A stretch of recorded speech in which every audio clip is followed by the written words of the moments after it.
A simple woman pays bus fare for a stranger. Not knowing he is billionaire, what he did surprised everyone. Her emerald dress hung on the bathroom door, a thrift store treasure she'd altered with her grandmother's sewing machine. The vibrant color reminded her of hope, something she clung to during the darkest moments. Her grandmother's voice echoed in her memory. Mija, when you help someone, you plant seeds of kindness that grow into forests of blessings. Have you ever had to choose between helping others and helping yourself? Hi viewers, kindly tell us where you're watching from and what time it is. Warm welcome to the family. Enjoy the story. The alarm screamed at 5:30 a.m. in the cramped Martinez apartment, where 3 generations shared 2 bedrooms and 1 bathroom. Zara's eyes snapped open to the familiar sound of her mother's hurried footsteps and her father's coughing from years of construction dust. 21-year-old Zara Martinez rolled out of bed, her nursing textbooks still scattered across the small desk she shared with her younger brother Diego. The boy was already awake, propped against pillows to help him breathe easier. His heart condition made mornings difficult, but his smile never wavered. "Morning, Superman," Zara whispered, adjusting his oxygen cannula. "Morning, Wonder Woman," he replied, using their secret superhero names. In the tiny kitchen, Zara counted her remaining money, $20.37. Rent was due Friday, Diego's medications needed refilling, and she hadn't eaten a proper meal in 2 days. Her stomach growled, but she grabbed only a piece of toast, saving the rest for Diego's breakfast. Her emerald dress hung on the bathroom door, a thrift store treasure she'd altered with her grandmother's sewing machine. The vibrant color reminded her of hope, something she clung to during the darkest moments. Her grandmother's voice echoed in her memory. "Mija, when you help someone, you plant seeds of kindness that grow into forests of blessings." "I'm working a double at the diner today," Zara told her mother in rapid Spanish. "Then I have my hospital shift tonight." Her mother, Rosa, looked up from packing her cleaning supplies. Dark circles shadowed her eyes, evidence of another sleepless night worrying about medical bills. "You're pushing yourself too hard, Mija. Diego needs that surgery," Zara replied firmly. "I won't let him wait any longer." She kissed her brother's forehead and grabbed her worn backpack. 3 jobs, nursing school, and maintaining a 3.8 GPA, her schedule was brutal, but giving up wasn't an option. Her family had sacrificed everything to give her opportunities they never had. The morning air was thick with humidity as Zara hurried toward the bus stop. She calculated expenses in her head. Bus fare both ways would cost $5, leaving her with $15 for the week. Every penny mattered when you were one crisis away from losing everything. Other commuters gathered at the stop, construction workers, hospital staff, office cleaners, all part of the invisible workforce that kept the city running. They shared tired smiles and quiet complaints about the weather, united by their struggles. The number 47 bus rounded the corner, its brakes hissing as it pulled to the curb. Zara climbed aboard, tapping her card at the fare box without thinking twice. She found a seat near the back, pulling out her pharmacology notes to study during the 30-minute ride. Have you ever had to choose between helping others and helping yourself? What would you do when every dollar counts, but someone needs your help? She had no idea that this ordinary Tuesday morning would become the most extraordinary day of her life. The stranger about to board her bus would change everything she thought she knew about kindness, wealth, and the power of a single moment. 40 floors above the city streets, Alexander Rothwell woke in his penthouse to absolute silence. No crying children, no family conversations, no sounds of life, just the hollow echo of wealth without purpose. At 24, he commanded a business empire worth $3.2 billion, yet felt emptier than the beggars he'd seen on street corners. The floor-to-ceiling windows offered a breathtaking view of the city below, but Alexander saw only reminders of his isolation. Luxury cars filled the parking garage, private jets waited at his disposal, yet he had nowhere meaningful to go. His phone buzzed with messages from board members, investment advisors, and social climbers seeking his attention. He ignored them all, walking instead to the framed photograph on his nightstand. His father, Richard Rothwell, taken just days before cancer claimed his life. "Son, I never forgot the strangers who helped me when I had nothing," his father had whispered during their final conversation. "Find those people in your life. They're the ones who will show you what real wealth means." The words haunted Alexander daily. His father had built their fortune from absolutely nothing, starting as a street vendor selling electronics from a card table. He'd shared stories of strangers who'd offered him food when he was hungry, coins when he couldn't make change, encouragement when competitors tried to drive him away. "I kept a mental list of every person who helped me," Richard had continued, his voice growing weaker. "When I became successful, I found them. I changed their lives because they changed mine first. That's the debt you inherit with this money." Alexander's marriage to Victoria had crumbled partly because of this obsession. She'd wanted designer vacations and charity galas where they could be photographed helping others. But Alexander craved something authentic, real connections with people who didn't know his bank account balance. The divorce had been vicious. Victoria's lawyers painted him as a cold manipulator who used philanthropy as a tax write-off. Half his liquid assets disappeared into her accounts, and the media portrayed him as exactly what he hated, another rich man playing games with people's lives. But his father's dying wish couldn't be ignored. For 3 weeks, Alexander had conducted his experiment. He'd dress well enough to blend in, but carry only an expired Metro card. Every time he tried to board public transportation, the same thing happened. Passengers looked away, drivers grew impatient, and eventually someone would tell him to get off. 23 failed attempts had proven what he suspected. Kindness was rare, especially towards someone who looked like they didn't belong in their world. This morning felt different. Something in the humid air whispered possibility. Alexander showered, dressed in his finest charcoal suit, and deliberately left his wallet and phone on the marble counter. The elevator descended 40 floors, carrying him from his world of privilege into the real world where his father had learned life's most important lessons. He walked 6 blocks to the bus stop, expired card clutched in his palm, ready for another rejection. But today, his father's voice seemed stronger, more insistent. "Find your angels, son. They're waiting for you." The number 47 bus filled quickly during morning rush hour, carrying construction workers with paint-stained clothes, hospital staff in scrubs, and office workers clutching coffee cups like lifelines. The vehicle creaked under the weight of dreams deferred and bills overdue. Zara had claimed a seat near the middle. Her nursing notes spread across her lap. She looked up occasionally to help an elderly woman navigate the crowded aisle or offer her seat to a pregnant passenger. These small acts came naturally to her. Kindness didn't require wealth, just awareness of others' needs. 3 seats ahead, a middle-aged construction worker named Miguel struggled with heavy tool bags. Without hesitation, Zara helped him secure them in the overhead rack. Miguel smiled gratefully, reminding her of her own father heading to another grueling day of manual labor. "You're an angel, Mija," Miguel said. "Not many people notice when we need help." At the next stop, Alexander boarded. His expensive suit stood out among the working-class passengers like a peacock in a flock of pigeons. He moved awkwardly and used to navigating crowded public transportation, his polished shoes slipping slightly on the worn rubber flooring. Zara glanced up from her pharmacology textbook as the tall stranger passed her row. Something about his posture suggested nervousness, odd for someone dressed so confidently. His hands trembled slightly as he gripped the metal rail. Alexander found an empty seat near the front, close to the fare box he'd soon need to navigate. He studied the other passengers, noting their quiet resilience. These people worked jobs that kept society functioning, yet remained invisible to most of his social circle. The bus lurched forward, throwing passengers against each other.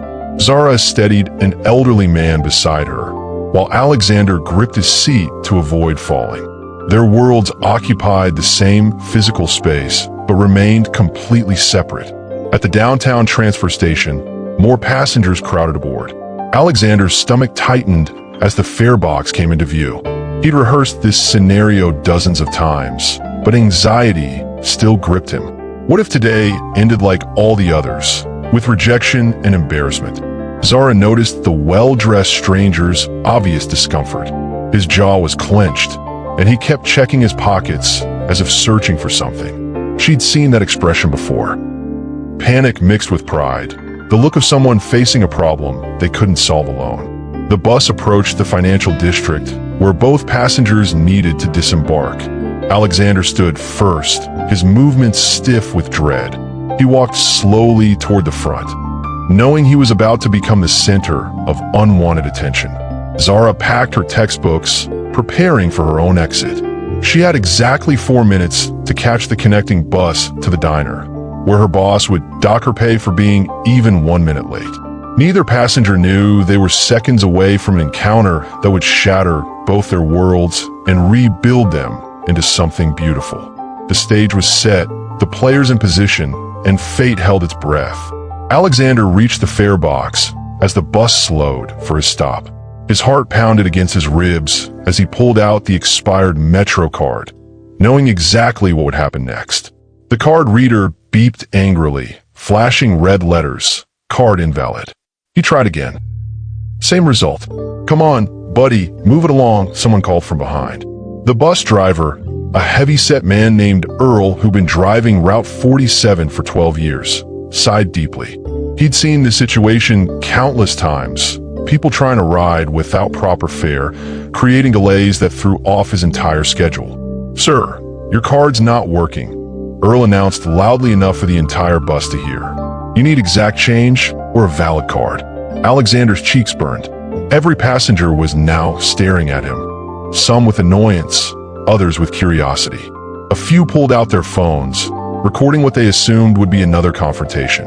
I don't have cash," Alexander admitted, his voice barely audible.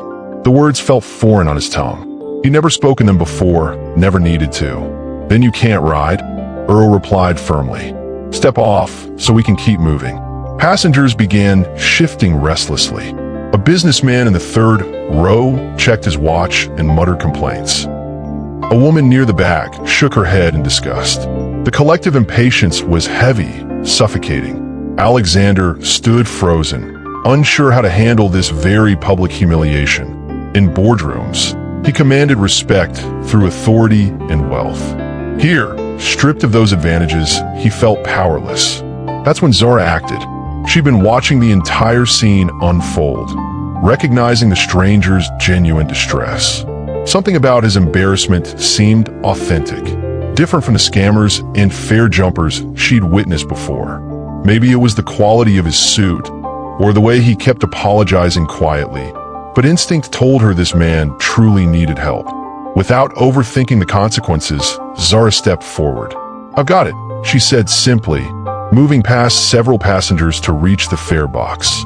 She tapped her card once for herself, then immediately tapped it again. The reader beeped twice, deducting $5 from her weekly budget. Money she couldn't afford to lose. Money that meant skipping lunch for the rest of the week. Alexander turned to face his rescuer, and time seemed to stop. Before him stood a young woman in a vibrant emerald dress, her dark eyes warm with genuine concern. No judgment, no expectation of reward, just pure, instinctive kindness. "Thank you," he whispered, his voice thick with emotion he couldn't quite name. "It's okay," Zara replied softly. "We all need help sometimes." The bus lurched forward as Earl resumed driving, but Alexander remained transfixed. This stranger had just validated everything his father had taught him about human goodness. She'd chosen compassion over convenience, generosity over self-preservation. As passengers settled back into their seats, Alexander managed to find his voice again.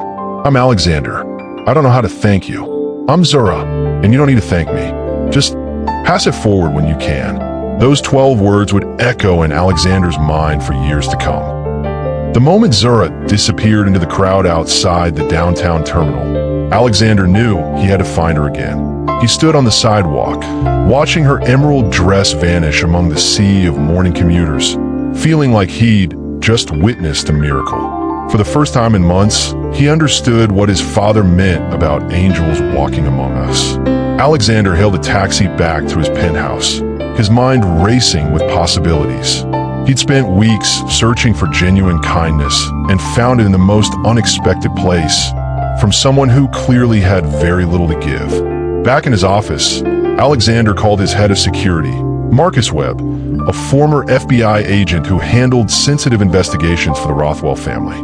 "I need you to find someone," Alexander began, explaining the morning's events without revealing his experiment's true purpose. Young woman, about 21, works multiple jobs. She was on the number 47 bus at 7:43 this morning. Marcus raised an eyebrow. "This is about a bus fare? Sir, that's $2.50. "It's about much more than money," Alexander replied firmly. "Can you access the bus security footage?" Within 6 hours, Marcus had pulled strings with city transportation authorities. The footage showed everything. Zara helping the elderly passenger, her obvious concern for Alexander's situation, and her quick decision to pay his fare despite clearly counting every penny. "Found her," Marcus announced, sliding a folder across Alexander's desk. Zara Martinez, 21 years old, lives with her parents and younger brother in East Side apartments. She's a nursing student at City College, works at Mel's Diner, Morrison General Hospital, and does weekend shifts at a grocery store. Alexander studied the information, fascinated by someone so young carrying such responsibility. But as he read further, his chest tightened with concern. "Her brother Diego has a congenital heart defect," Marcus continued. "Needs surgery that costs $180,000. The family's been trying to raise money for 2 years, but they're barely covering his current medications." The weight of this revelation hit Alexander like a physical blow. Zara had sacrificed her lunch money to help a stranger while her own family faced a life-or-death financial crisis. Her kindness wasn't casual generosity, it was profound selflessness. "There's more," Marcus added. "I did some checking on the family's medical bills. They're 3 months behind on Diego's treatment. If they can't pay soon, the hospital might have to transfer him to county care, where he'll go on a waiting list that could take years." Alexander leaned back in his leather chair, overwhelmed by the cosmic injustice. Here was a family that deserved every good thing in the world, drowning in debt because of circumstances beyond their control.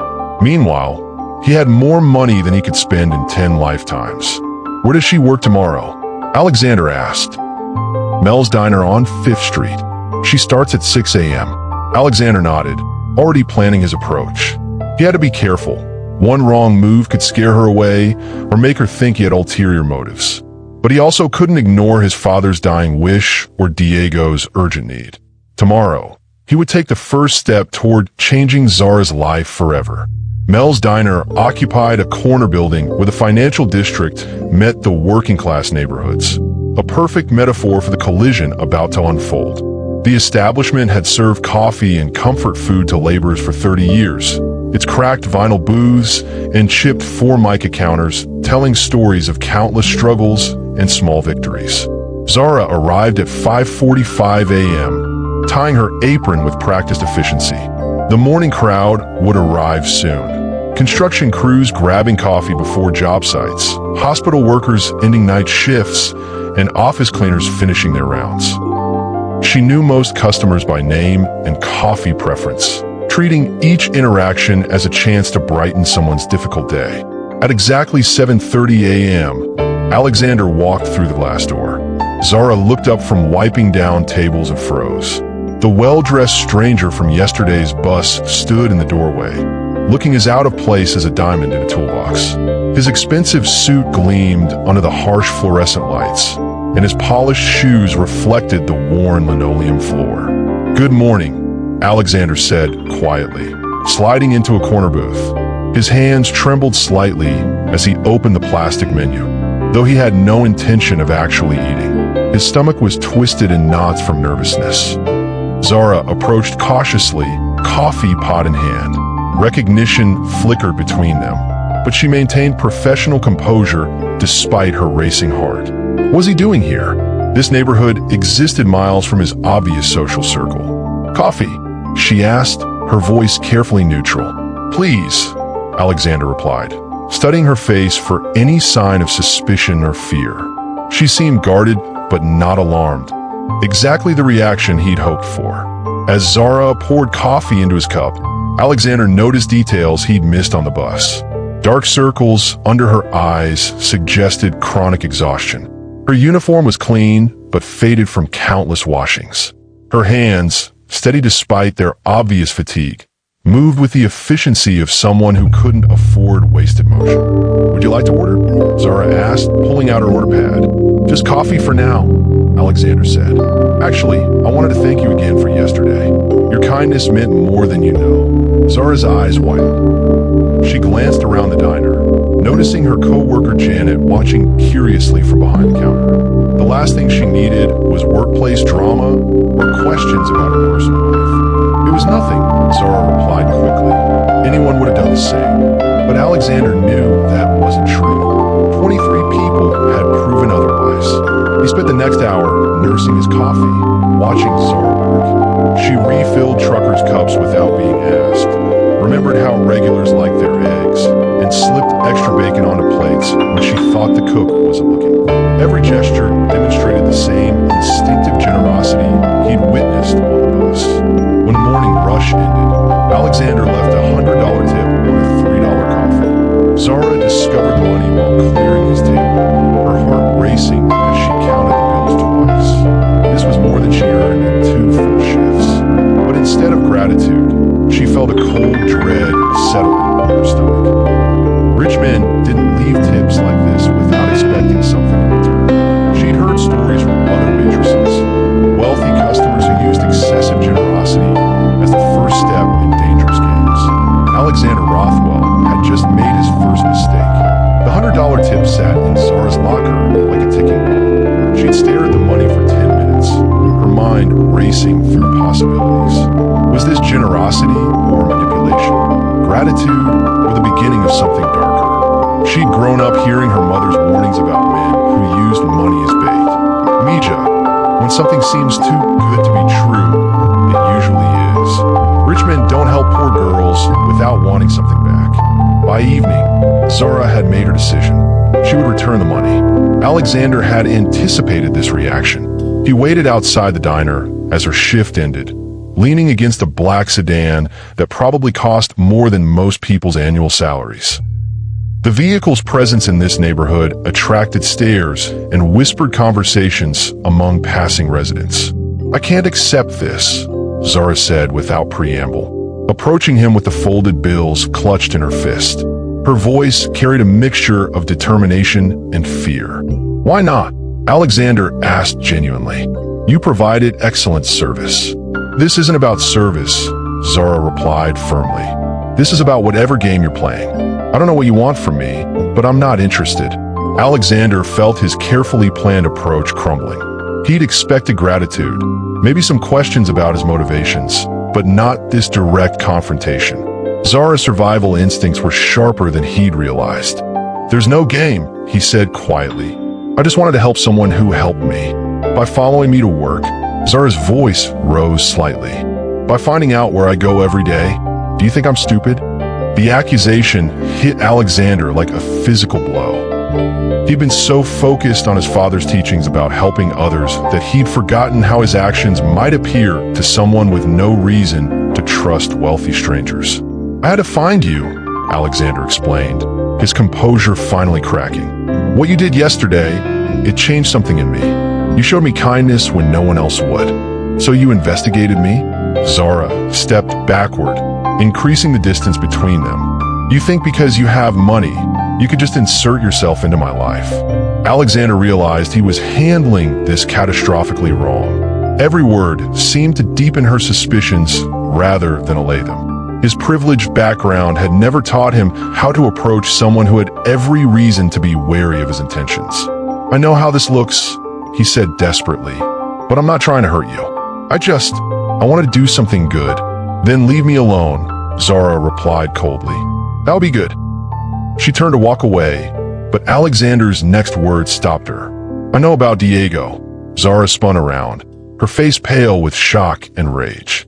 "What did you say?" "Your brother. I know he needs surgery. I know your family is struggling to pay for it." The blood drained from Zara's face as the full scope of his invasion became clear. This wasn't casual curiosity. This was systematic investigation into her most private struggles. "Stay away from my family," she whispered, her voice shaking with fury. "Whatever sick game this is, leave them out of it." Alexander watched her disappear into the evening crowd, knowing he'd just made everything infinitely worse. Alexander's mistake became public knowledge within 18 hours. A freelance photographer named Jake Morrison had been following Alexander for weeks, hoping to catch the billionaire in a compromising situation. Celebrity gossip paid well, and Alexander's recent divorce had made him valuable tabloid currency. Jake's telephoto lens captured everything. Alexander outside the diner, the tense conversation with Zara, her obvious distress as she walked away. The photos told a story that was both completely wrong and devastatingly believable. By Thursday morning, the images dominated social media. "Billionaire's secret girlfriend" screamed the headline across 3 different gossip sites. The photos showed Alexander apparently arguing with a young woman in a waitress uniform, their body language suggesting either intimate conflict or predatory pursuit. Zara discovered her newfound notoriety when her phone began buzzing incessantly during her hospital shift. Text messages from friends, missed calls from numbers she didn't recognize, and social media notifications that made her stomach drop. Someone had identified her. Her full name, workplace, and even her address were now circulating online. Strangers were commenting on her appearance, speculating about her relationship with Alexander, and making assumptions about her character that ranged from naive to vicious. "Is this you?" asked Janet, her co-worker at the diner, showing Zara a tabloid article on her phone. The headline read, "Gold Digger Targets Grieving Billionaire." Zara's hand shook as she read the article's cruel speculation. According to unnamed sources, she was a calculating opportunist who had deliberately targeted Alexander during his vulnerable post-divorce period.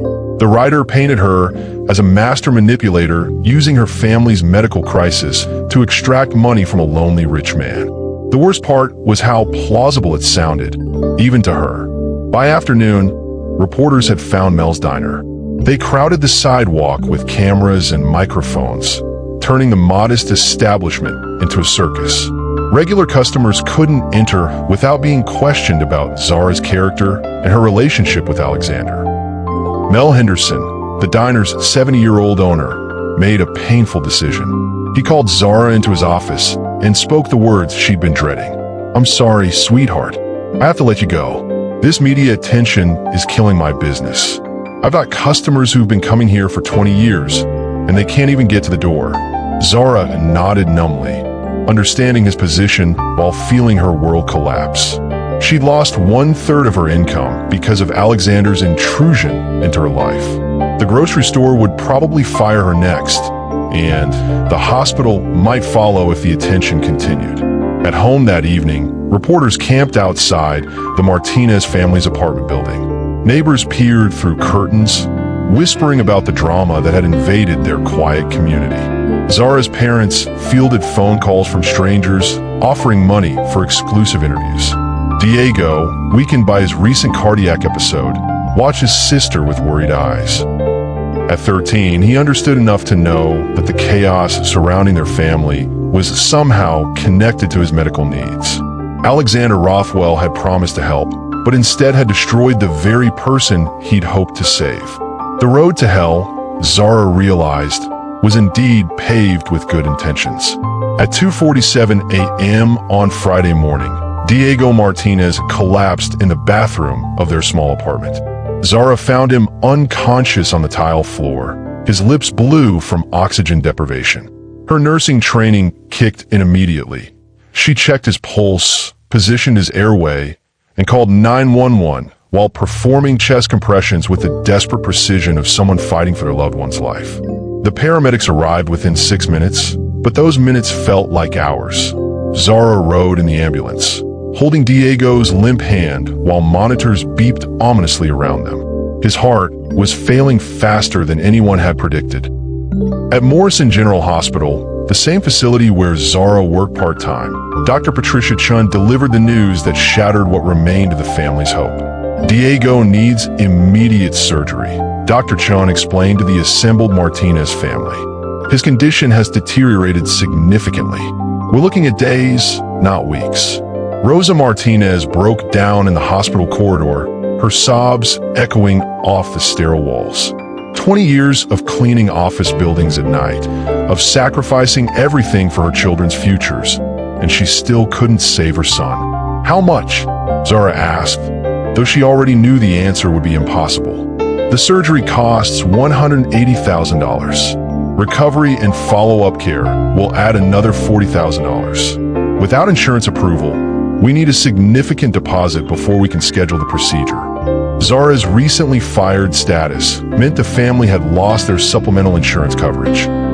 The hospital's financial aid programs had waiting lists that stretched months. Diego didn't have months. There's a county facility that might, Dr. Chin began. No, farà interrupti firmly. He's not going on another waiting list. How much do you need up front? $52,000. But Zara, even with your job at the diner, I don't work there anymore, Zara admitted quietly. The weight of their situation settled over the family like a suffocating blanket. 3 part-time jobs hadn't been enough. 2 jobs weren't enough. Even if Zara worked every hour of every day, she couldn't earn $50,000 in time to save her brother's life. Her father, Miguel, sat in the plastic chair with his head in his hands. A proud man who'd worked construction for 15 years. He felt helpless watching his son's life slip away because of money, something so abstract yet so deadly. There has to be something we can do, Rosa whispered, her voice hoarse from crying. Zara stared through the hospital window at the city lights, each one representing a life, a story, someone else's struggles and dreams. Somewhere out there, Alexander Rothwell was probably sleeping peacefully in his penthouse, unaware that his attempt to help had cost her the job she needed most. The irony was devastating. The man who'd claimed he wanted to help her family had inadvertently accelerated the crisis that might kill her brother. His good intentions had paved a path that led directly to this moment. Diego fighting for his life while his family faced an impossible choice between bankruptcy and loss.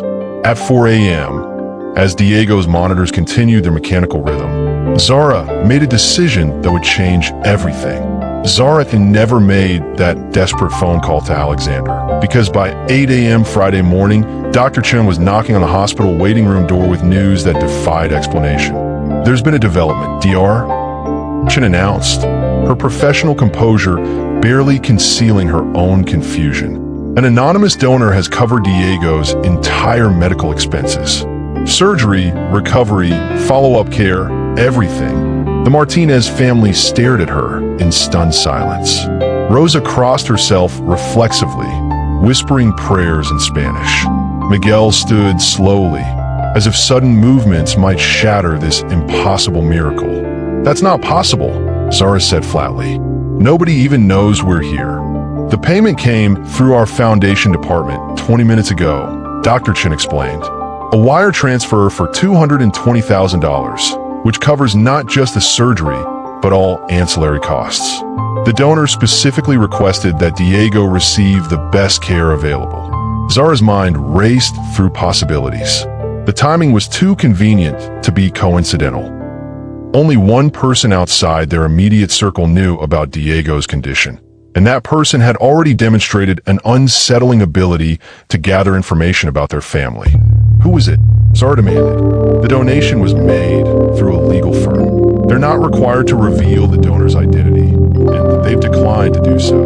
But Zara already knew. Alexander Rothwell had struck again, this time with a gesture so overwhelming that it rendered her speechless. The man who destroyed her livelihood had simultaneously saved her brother's life. The emotions warring in her chest were too complex to process. Gratitude battled with fury.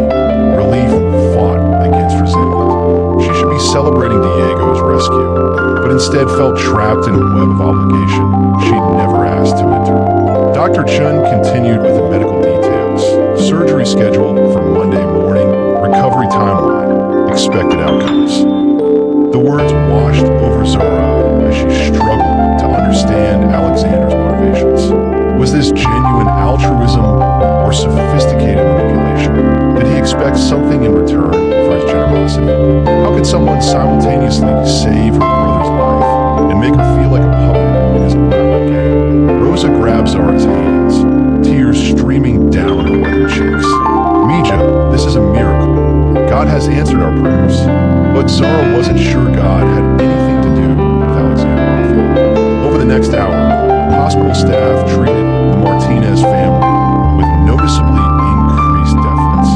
Anonymous donors who contributed six figures were clearly important people, and their beneficiaries received corresponding respect. Diego, still weak but stable, squeezed his sister's hand from his hospital bed. "Wonder Woman saved me again," he whispered, using their childhood nickname. Zara smiled despite her conflicted emotions. Diego was going to live. Whatever games Alexander was playing, whatever price she might eventually pay for his intervention, her brother would survive to see his 14th birthday. But as she watched Diego drift off to sleep, Zara knew this story was far from over. Anonymous donors didn't spend $220,000 without expecting some form of return. The only question was what Alexander Rothwell would demand in exchange for Diego's life, and whether she'd be strong enough to pay it. Victoria Rothwell hadn't spoken to her ex-husband in 4 months, but the tabloid photos changed everything. Seeing Alexander with another woman, especially someone so obviously beneath their social status, ignited a fury that burned hotter than their divorce proceedings. Victoria had married Alexander for his money and status, but she genuinely believed she could mold him into the perfect society husband. His obsession with philanthropy and helping the less fortunate had disgusted her. Rich people were supposed to associate with other rich people, not waste time with waitresses and construction workers. The divorce settlement had given her $400 million, but it hadn't given her what she really wanted: the Rothwell name and everything it represented. Watching Alexander throw money at some random girl while refusing to fund Victoria's charity galas felt like the ultimate insult. She made 3 phone calls that would destroy everything. The first call went to her attorney, James Blackstone, a man whose reputation for ruthless litigation made grown CEOs weep. "I want you to investigate this Martinez girl," Victoria instructed. "Find everything: debts, family problems, criminal history. There has to be something we can use." The second call reached Miranda Walsh, a gossip columnist whose poison pen had ended political careers and ruined Hollywood marriages. "I have an exclusive for you about Alexander's new girlfriend," Victoria purred. "And it's not the fairy tale the other outlets are selling." The third call was the most dangerous. It went to Richard Sterling, a private investigator who specialized in manufacturing scandals when real ones weren't sufficient. By Monday evening, as Diego was recovering from a successful surgery, Victoria's campaign began. The first attack came through Miranda's column. Sources reveal, Billionaire's mystery woman has criminal past. The article claimed Zara had been arrested for shoplifting as a teenager, a complete fabrication that nonetheless spread across social media within hours. The second wave hit Tuesday morning. Anonymous tips flooded hospital administration, claiming Zara was stealing medications during her shifts. Hospital security reviewed footage, found nothing, but the investigation created enough suspicion to place her on administrative leave. By Wednesday, Richard Sterling had planted stories suggesting the Martinez family was running an elaborate con game, using Diego's illness to extract money from wealthy marks. The narrative painted Alexander as a naive victim being manipulated by a family of professional scammers. The cruelest blow came Thursday afternoon. Victoria held a press conference outside the hospital where Diego was recovering, flanked by reporters and cameras. "I'm here today to protect my ex-husband from predators who target vulnerable men during emotional crises," Victoria announced, her voice dripping with fake concern. Alexander is a generous soul who's being exploited by people who see only dollar signs when they look at tragedy. She painted herself as the concerned ex-wife, Alexander as the grieving billionaire, and Zara as the calculating opportunist. The media loved the narrative. It had wealth, betrayal, medical drama, and a villain they could hate without reservation. Hospital staff began treating the Martinez family with suspicion rather than respect. Nurses whispered in hallways, security guards watched them more closely, and visiting hours were suddenly enforced more strictly. Rosa Martinez wept as she read the accusations online. Miguel stopped going to work, unable to face his co-workers' questions and stares. Victoria Rothwell had weaponized her privilege and connections to destroy a family whose only crime was accepting help they desperately needed. Alexander learned about Victoria's campaign through his assistant's horrified phone call at 6 a.m. Friday morning. He stood in his penthouse, reading the flood of malicious articles and social media posts that painted Zara as a master manipulator and her family as professional con artists. "Sir, the legal team is standing by," his assistant informed him. "We can file defamation suits against every outlet that published these stories." But Alexander knew the damage was already done. In the court of public opinion, accusations spread faster than rebuttals, and lies were often more entertaining than truth. Victoria had played her hand perfectly, using his genuine attempt to help against both him and the Martinez family. He tried calling Zara 17 times. Every call went straight to voicemail.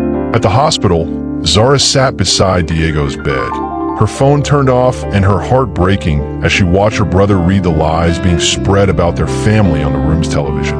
At 13, Diego was old enough to understand that people were calling his sister a thief and his parents criminals. "None of it's true, right?" Diego asked weakly, still recovering from surgery. "None of it," Zara confirmed, but the words felt hollow. Truth didn't matter when the lies were louder and more believable. Dr. Chun had become noticeably cooler during rounds, her interactions professional but distant. Hospital administration had quietly asked the Martinez family to avoid speaking with reporters on hospital property. The message was clear. They were no longer welcome guests, but potential liabilities. Zara made a decision that tore her heart in two. She would cut all contact with Alexander Rothwell, regardless of his intentions or the debt they owed him. Her family's reputation and Diego's recovery were more important than any billionaire's guilt-driven charity. Alexander, meanwhile, retreated to his father's study, surrounded by the journals Richard Rothwell had kept during his rise from street vendor to business empire. Page after page detailed the kindnesses of strangers. The woman who'd given him coffee when he was shivering in winter, the man who'd lent him $20 for inventory, the family who'd invited him for Thanksgiving dinner when he had nowhere else to go. "I found them all," his father had written in the final entry. "Every person who helped me, I repaid tenfold." But the real gift wasn't the money I gave them. It was learning that goodness exists in the world and that I could be part of spreading it. Alexander realized he'd gotten everything wrong. His father hadn't helped people to feel better about himself. He'd helped them because helping others was simply the right thing to do. Alexander's approach had been selfish, focused on his own need for validation rather than genuinely serving others. Victoria's attack had succeeded in separating him from Zara, but it had also revealed something crucial. His feelings for the young woman went far beyond gratitude or obligation. Watching her family suffer because of their association with him was agony. For the first time since his father's death, Alexander Rothwell understood what he needed to do. But first, he needed to find the courage to do it publicly. Alexander Rothwell called a press conference for Tuesday morning at 10 a.m., choosing the steps of City Hall rather than his corporate offices. The location was deliberate. This wasn't about business or wealth, but about justice and truth. Reporters gathered in force, expecting either damage control or a public breakup announcement. Instead, they witnessed something unprecedented, a billionaire stepping completely outside his comfort zone to defend people who couldn't defend themselves. Alexander approached the podium wearing a simple navy suit rather than his usual expensive designer clothing. His hands shook slightly as he looked out at the crowd of cameras and journalists, many of whom had spent the past week destroying the Martinez family's reputation. "My name is Alexander Rothwell," he began, his voice steady despite his nervousness. "I'm here to address the lies that have been spread about the Martinez family and to take full responsibility for the pain my actions have caused them. The crowd stirred with interest. This wasn't the typical corporate apology they'd expected. 2 weeks ago, I conducted what I thought was a harmless experiment. I boarded public transportation without proper fare, hoping to experience the kindness my late father always talked about. 23 people ignored me or told me to get off the bus. But Zara Martinez helped me, even though it meant sacrificing money she couldn't afford to lose. Alexander's voice grew stronger as he continued. She didn't help me because she knew who I was. She helped me because that's who she is. A person who sees others in need and responds with immediate kindness. He detailed his investigation into the Martinez family, his clumsy attempts to help, and the cascade of unintended consequences that followed. With brutal honesty, he admitted his mistakes and acknowledged how his privileged perspective had blinded him to the damage his actions might cause. Zara Martinez is not a gold digger, Alexander declared firmly. She's a nursing student working 3 jobs to support her family and save her brother's life. She never asked me for money, never sought me out, and has actively tried to avoid me since our first encounter. The reporters were scribbling furiously, recognizing that this story was taking an unexpected turn. My ex-wife Victoria has orchestrated a campaign of lies designed to destroy an innocent family, Alexander continued, his voice hardening with anger. She's using her wealth and connections to spread false accusations about people who have never done anything wrong except accept help they desperately needed. He announced his intention to file lawsuits against every outlet that had published unsubstantiated claims about the Martinez family. More importantly, he established a legal defense fund to help other families who couldn't afford to fight back against wealthy predators like Victoria. I don't expect forgiveness from the Martinez family, Alexander concluded. I've learned that good intentions without wisdom can cause tremendous harm. But I won't stand by while innocent people suffer because of my mistakes. As he walked away from the podium, Alexander felt something he hadn't experienced in months. Peace with his actions, regardless of their consequences. Zara watched Alexander's press conference from Diego's hospital room, her emotions churning like a storm-tossed sea. Her parents flanked her on either side, equally transfixed by the billionaire's public confession in defense of their family. He didn't have to do that, Rosa whispered, tears streaming down her cheeks. He could have just stayed quiet and let the lies fade away. But Zara understood the significance of Alexander's decision. By calling out Victoria publicly and taking responsibility for his mistakes, he'd risked everything. His reputation, his business relationships, even potential legal retaliation from his vindictive ex-wife. The hospital phone rang within minutes of the press conference.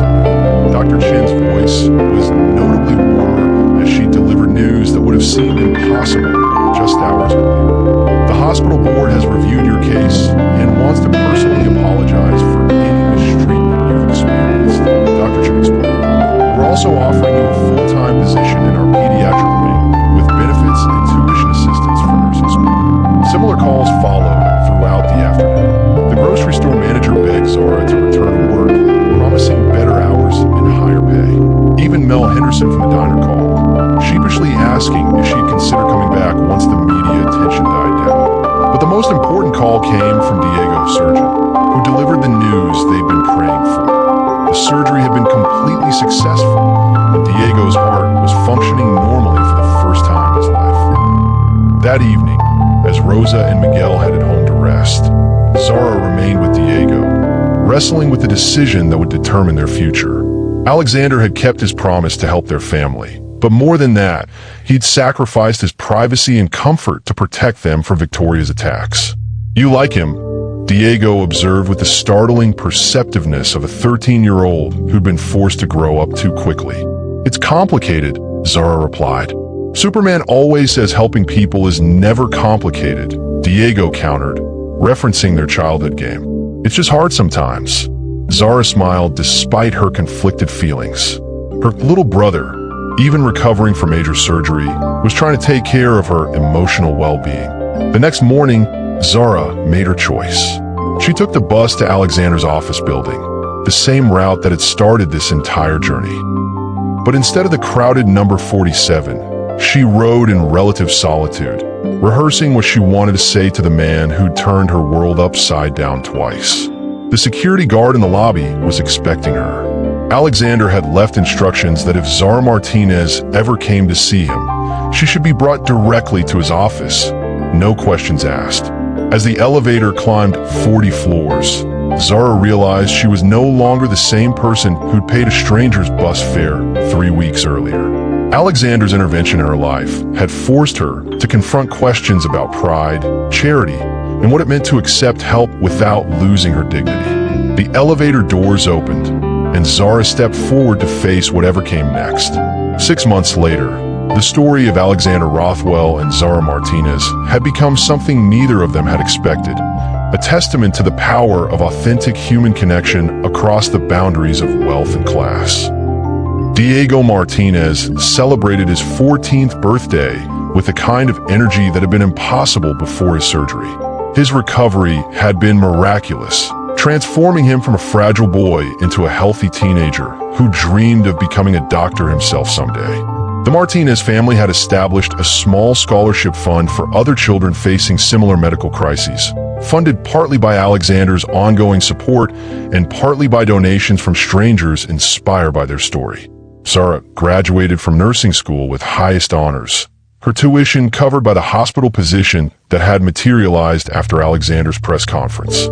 She specialized in pediatric cardiac care, working with children whose stories echoed her brother's journey. Her relationship with Alexander had developed slowly, built on mutual respect rather than dramatic gestures or financial obligations. Alexander had undergone his own transformation. His father's journals had guided him toward a different approach to philanthropy, one focused on empowering people rather than simply writing checks. He'd established the Richard Rothwell Foundation, which provided microloans and educational opportunities to working families. Zara served on the board, ensuring that recipients were treated with dignity rather than charity. Victoria's legal troubles had mounted steadily. Her campaign of lies against the Martinez family had triggered defamation lawsuits that exposed a pattern of using wealth to destroy people who threatened her sense of superiority.